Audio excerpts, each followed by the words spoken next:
das peculiaridades da lesão dolosa, das peculiaridades da lesão culposa, da questão da violência doméstica, e acho que já dá para você ter uma boa base para enfrentar aí as provas que chegarão, para você enfrentar, enfim, a vida que está passando. De qualquer forma, devem ter sobrado muitas perguntas. É claro, uma pequena explicação assim deve ter trazido à tona muitas perguntas. Então, fica aí para você assistir. No próximo bloco, Pergunte ao Professor. O Pergunte ao Professor é uma hora muito legal, muito interessante, porque a gente vê que questões que eventualmente não tenham sido abordadas durante a explicação acabam vindo à baila pela pergunta dos candidatos. Então, fica aí, tá bom? Até daqui a pouquinho.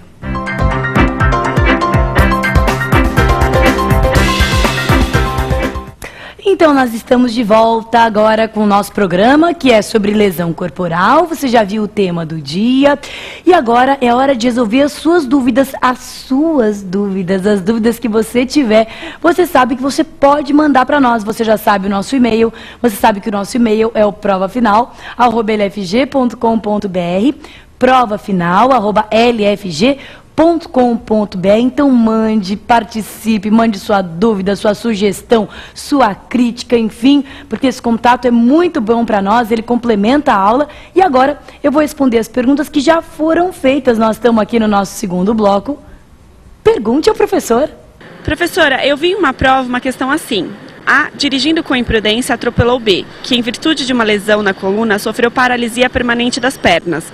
No problema, dizia que isso é uma infração de menor potencial ofensivo. É verdade?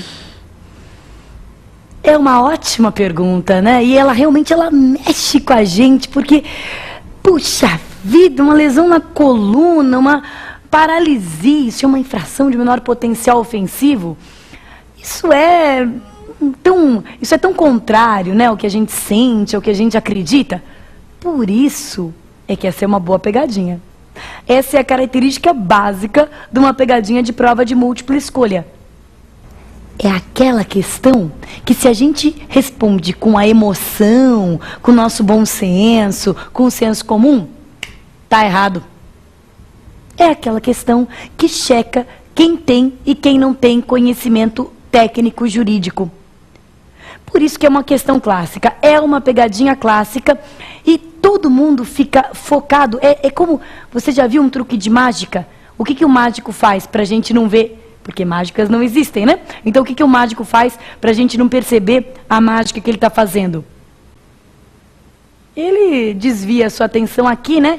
Enquanto a mágica está acontecendo aqui embaixo. Não é assim? Essa pergunta fez isso. Porque essa pergunta, ela fala, gerou uma lesão na coluna que provocou paralisia. Ela foca a sua atenção, ela leva a sua atenção para o resultado. E aí você fica pensando, ai meu Deus, paralisia é perda, é inutilização, é debilidade, será que é grave? Será que é gravíssimo? De qualquer jeito, seja grave, seja gravíssimo, não é infração de menor potencial ofensivo. Não pode ser, uma pessoa ficou ali paralisada. Não pode ser infração de menor potencial ofensivo. Mas é porque nós nos esquecemos de olhar o começo. O truque do mágico aqui está no comecinho da questão. Está assim, Tício dirigindo com imprudência. Ponto. Pegou? Tício dirigindo com imprudência. Então, qual que é a ideia da imprudência? É culpa. E a lesão corporal culposa não se gradua pelo resultado. Essa é a questão. Lesão corporal culposa não tem nada a ver com o resultado. E aí, você tinha que lembrar que a lesão corporal culposa, nós até falamos disso, mas ela tem uma pena de 6 meses a 2 anos. Então, a lesão corporal culposa lá na direção de veículo automotor tem pena de 6 meses a 2 anos e, portanto, é infração de menor potencial ofensivo. Por mais estranho que seja, por mais que nos revolte, eventualmente, você fique indignado, é uma infração de menor potencial ofensivo. Infrações de menor potencial ofensivo são os crimes cuja pena máxima não ultrapassa 2 anos, e é esse o caso. Então, por mais que isso cause surpresa, que isso cause até uma certa indignação, a resposta da pergunta que aqui a aluna tão simpaticamente me fez, né? Até com certo espanto, ela perguntou: professor, isso é verdade, né? Como quem diz, meu Deus, eu acho que esse gabarito estava errado, não é possível, tinha uma coisa esquisita. Mas o gabarito está correto, é mesmo uma infração de menor potencial ofensivo. Lesão corporal culposa, tanto do Código Penal quanto na direção de veículo automotor, não se graduam pelo resultado e são infrações de menor potencial ofensivo. Tudo bem? Então, vamos ver o que mais que o pessoal quer saber de mim? Professor, eu queria saber se da lesão decorre perda do olho da pessoa. Que tipo de lesão é essa? É curioso, né? Esse bendito olho é realmente um karma. É a pergunta mais feita em concurso público a respeito dessa matéria. E embora nós já tenhamos visto, eu acho que essa pergunta me dá a oportunidade de explicar um pequeno detalhe que às vezes intriga o meu caro estudante. Perder um olho causa um certo prejuízo estético, né?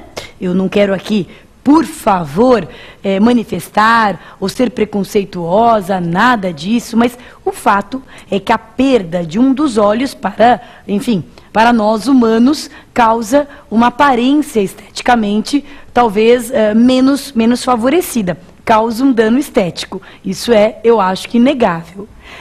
Então, muitos alunos raciocinam da seguinte forma: mas professora, o dano estético irreversível não é lesão corporal gravíssima? Então a perda de um olho também seria. Realmente. Se um arranhão, uma cicatriz na face é considerado um dano estético irreversível, um arranhão não, né? Mas uma cicatriz na face é considerado um dano estético irreversível, quanto mais a perda de um olho, que prejuízo estético certamente causará à pessoa.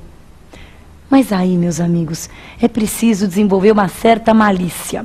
É preciso desenvolver uma certa esperteza ao lado do notável saber jurídico. E essa esperteza é farejar o que a pergunta está indagando, o que o examinador pensou ao formular aquela pergunta. Perda de um olho. Perda de um olho, sem dúvida alguma, o que o teu examinador ou o que o elaborador da prova pensou quando fez a pergunta do olho era na questão da debilidade ou inutilização da função visual. Era nisso que ele estava pensando, não era no dano estético. Então, uma coisa que nós aprendemos quando nos doutrinamos a fazer prova de múltipla escolha é adquirir esse sexto sentido, é adquirir essa percepção do que está nos sendo perguntado. Caiu o olho, saiba que o problema é esse. Debilitou ou inutilizou o sentido da visão? E isso nós já dissemos, a menos que conste do enunciado, que a pessoa tinha um olho só, que a pessoa já tinha perdido o outro, ou que era cega do outro olho. Se nada disso constar do enunciado, a perda de um olho apenas debilitou a visão. E se apenas debilitou a visão, então, meu caro amigo, a lesão corporal é grave, não é gravíssima. É muito esquisito. Também é outra pergunta que nos provoca uma certa aversão, né? Porque a gente pensa, puxa vida, seria um drama, né? Para a minha vida, acho que seria. Claro que a gente se adapta a tudo, né? O ser humano se adapta, mas seria um drama. Não é gravíssimo? Não, não é gravíssimo. É apenas grave. Tudo bem? Próxima pergunta.